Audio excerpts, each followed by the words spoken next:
Hello दोस्तों, स्वागत है आपका आपके अपने चैनल मार्केट सपोर्ट में। दोस्तों, आज की इस वीडियो में हम बात करने वाले हैं ओवरऑल बजाज हाउसिंग फाइनेंस के बारे में। अगर देखा जाए तो जिस तरीके से बजाज हाउसिंग फाइनेंस आपको देखने को मिल रहा है, जिस तरीके की सिचुएशन आपको यहाँ पर देखने को मिली है इस पर्टिकुलर काउंटर में, वैसे तो मार्केट की हालत इतनी ज़्यादा खराब है कि आप क्या ही किसी एक पर्टिकुलर मतलब काउंटर के बारे में बात करोगे। लेकिन फिर भी अगर मैं आपको बताऊँ तो जो बजाज हाउसिंग फाइनेंस का हालचाल आज देखने को मिला वो बहुत ही ज़्यादा खराब है। इस पर जो है एक रिपोर्ट भी पर्टिकुलरली निकल कर आई है एंड इसमें हम देखेंगे कि आखिरकार कहाँ पर किन लेवल पर नई खरीदारी के लिए सोचा जा सकता है और ये शेयर और कितना गिर सकता है। ठीक है, सबसे पहले मैं आपके सामने रख रहा हूँ बजाज हाउसिंग फाइनेंस का शेयर, उसके बाद वहीं से हम चीज़ें देखना स्टार्ट करते हैं। 112 रुपये 22 पैसे पर ये काउंटर जो है आज आपको बंद होता हुआ नजर आया। बात अगर उतार चढ़ाव की करें तो सीधा सीधा 5.5% ये काउंटर जो है आज आपको टूटता हुआ नजर आया एंड 5.5% की गिरावट मायने रखती है। नो डाउट बहुत ज्यादा बड़ी गिरावट आपको जो है ये देखने को मिल रही है, क्लियर कट है। एंड जिस तरीके की गिरावट आपको इस काउंटर में नजर आ रही है, वैसे तो इसमें पिछले कुछ दिनों से लगातार एक तरफा गिरावट ही गिरावट देखने को मिल रही थी और तो कुछ हो ही नहीं रहा था। लेकिन अब जिस तरीके की गिरावट एक बार फिर से यहाँ पर बढ़ती गहराती हुई दिखाई दी है, वो डेफिनेटली और ज्यादा समस्या भरी चीज नजर आ रही है। अब ये यही सोचने वाली बात हो जाती है कि आखिरकार ये काउंटर जो है यहाँ से और कितना गिर सकता है, कितना ही नीचे जा सकता है, ये भी एक डेफिनेटली सोचने वाली बात तो है। पिछले कुछ दिनों में अगर मैं आपको दिखाऊं तो इस काउंटर ने जब से इसकी लिस्टिंग हुई है थोड़े दिन ऊपर गया था, 2-4 दिन, उसके बाद तो सिर्फ नीचे ही नीचे देखने को मिल रहा है। एंड यहाँ अगर देखा जाए तो ओवरऑल रिटर्न जब से ये काउंटर की लिस्टिंग हुई है तब से 32% केस के जो है ओवरऑल रिटर्न देखने को मिल रहे हैं नेगेटिव में।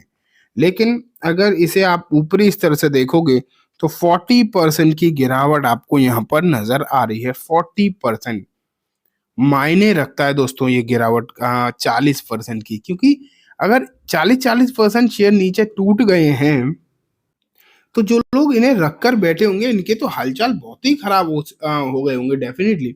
आपको सोचो 40% मायने रखती है गिरावट।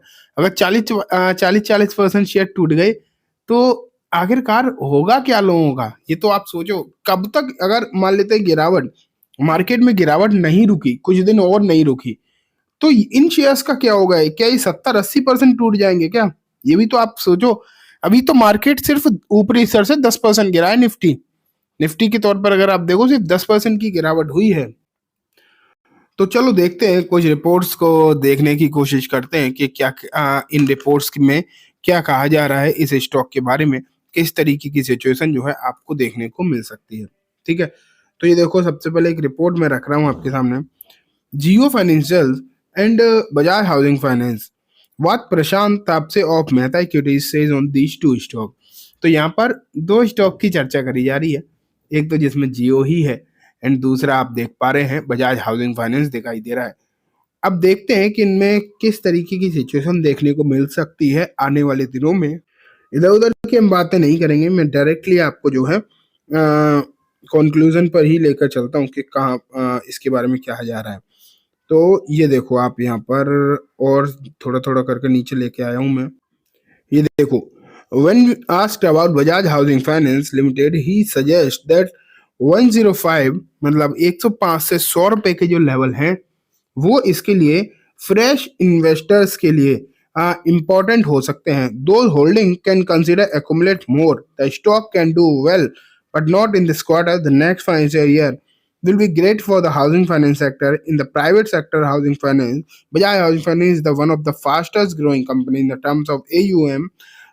When it comes to comparison between PNB Housing Finance and LIC Housing Finance, one should focus on Bajaj Housing for the long term investment, आपसे सेट। तो यहाँ पर अगर आप देखोगे मेहता इक्विटीज की तरफ से जो बात यहाँ पर कही जा रही है वो क्लियर है। इन्होंने बिल्कुल साफ साफ शब्दों में ये जो है बात कही है कि मतलब ये काउंटर जो है अभी अच्छा नहीं करेगा, आने वाले दिनों में अच्छा करेगा। लेकिन साफ है कि 105-100 रुपए के जो लेवल हो सकते हैं इसके बीच, 100 रुपए के आसपास आप बोल सकते हो जो लेवल देखने को मिलेंगे, वो इसके लिए इम्पोर्टेंट रहेंगे। नए इन्वेस्टर जो है वहां पर एंट्री बनाने के बारे में सोच सकते हैं, ठीक है। लेकिन साथ में ये भी कहा है कि जिन लोगों के पास ये शेयर है तो वो लोग वहां पर एक्यूमुलेट भी कर सकते हैं। नेक्स्ट, ये वाला क्वार्टर मतलब आप देख रहे हैं इसने अच्छे रिटर्न नहीं दिए, लेकिन अगली जो साल है वो हाउसिंग फाइनेंस सेक्टर के लिए बहुत अच्छी रहेगी। अगर इसे कंपेयर किया जाए इसकी पीएस कंपनी से, तो जितनी भी कंपनीज हैं इसकी पीयर में जो सरकारी है, पीएनबी हाउसिंग हो गई, एलआईसी हाउसिंग हो गई, तो उनसे बेहतरीन ये परफॉर्म करेगा। ये बात यहाँ पर साफ साफ शब्दों में दिखाई दे रही है, ये बात कही भी जा रही है। तो इस पर आपको जो है बेसिकली ध्यान रखकर चलने की जरूरत हो जाती है। और इन्होंने ये क्लियर कहा है कि इनकी जो पीएस कंपनी जितनी भी है ना, उन सबसे ज्यादा अच्छा ये परफॉर्म करेगा। लेकिन अभी एक तो मार्केट का प्रेशर है ही, मार्केट तो सपोर्ट नहीं कर रहा, ये तो आप क्लियरली देख ही रहे हैं। लेकिन जब चीजें सही होंगी तो ये काउंटर जो है इस सेक्टर में सबसे अच्छा करता हुआ नजर आएगा। तो ये बात तो दोस्तों इस रिपोर्ट में हो गई जो मैंने आपको क्लियरली बता दी। बाकी अगर हम और कोई रिपोर्ट्स देखें तो रिपोर्ट्स वगैरह का तो कुछ भी नहीं है फिलहाल। तो आप ये मान के चलिए बस। और जब तक मार्केट में चीजें सुधरेंगी नहीं, मैंने आपको कल बताया भी था, अभी जो है इसके क्वार्टर के रिजल्ट आने वाले हैं। क्वार्टर की जो रिजल्ट आएंगे वो बहुत ज्यादा डिपेंड करते हुए दिखाई देंगे कि क्वार्टर के रिजल्ट आखिरकार किस तरीके के देखने को मिलते हैं। अगर वहां पर चीजें थोड़ी बहुत भी सही होती हुई दिखाई दी तो इतनी गिरावट के बाद सिचुएशन थोड़ी सी सही हो सकती है। लेकिन देखते हैं। मैं आपको ना अब डेटा भी दिखाता हूँ एक बार। ये देखो, एनएससी का डेटा मैं आपके सामने रख रहा हूँ, बजाज हाउसिंग फाइनेंस का। एंड यहाँ अगर हम देखें तो 1,62,62,00,000 शेयर जो है आज ट्रेड होते हुए दिखाई दिए हैं। बेसिकली 1,62,62,00,000 जो शेयर है ये बहुत बड़ी क्वांटिटी नहीं है।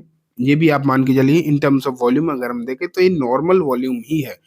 कोई ऐसा नहीं है कि ये बहुत कोई अनाप शनाप वॉल्यूम देखने को मिल रहा है, नहीं ऐसा कुछ भी यहाँ पर नजर नहीं आ रहा। तो हाँ, बस मार्केट का प्रेशर के चलते ही ये सब चीजें देखने को मिली, अदरवाइज वॉल्यूम इतना ज्यादा नहीं है। अगर हम बीएसई का इंक्लूड करें तो सिर्फ 10 लाख का वॉल्यूम हो रहा है। तो आप ये कह सकते हो 1 करोड़ लगभग लगभग 70 लाख के आसपास का वॉल्यूम ही आज आपको जो है देखने को मिला है। एंड ये एक मामूली वॉल्यूम है, इतने वॉल्यूम से कोई खास दिक्कत दिखाई नहीं देगी, कहीं पैनिक जैसा माहौल जो है देखने को नहीं मिल रहा है, ठीक है। तो ये चीजें जो है आपको यहाँ पर इस शेयर में देखने को फिलहाल के समय पर मिली हैं। तो चलिए दोस्तों, आज की इस वीडियो में बस इतना ही। उम्मीद है वीडियो पसंद आई होगी। वीडियो अच्छी लगी हो तो इसे लाइक करना, चैनल को भी जरूर सब्सक्राइब करना, जाते बेल आइकन दबाना, जिससे कि जब भी मैं कोई नई वीडियो डालूं आपके पास नोटिफिकेशन सबसे पहले आ जाए।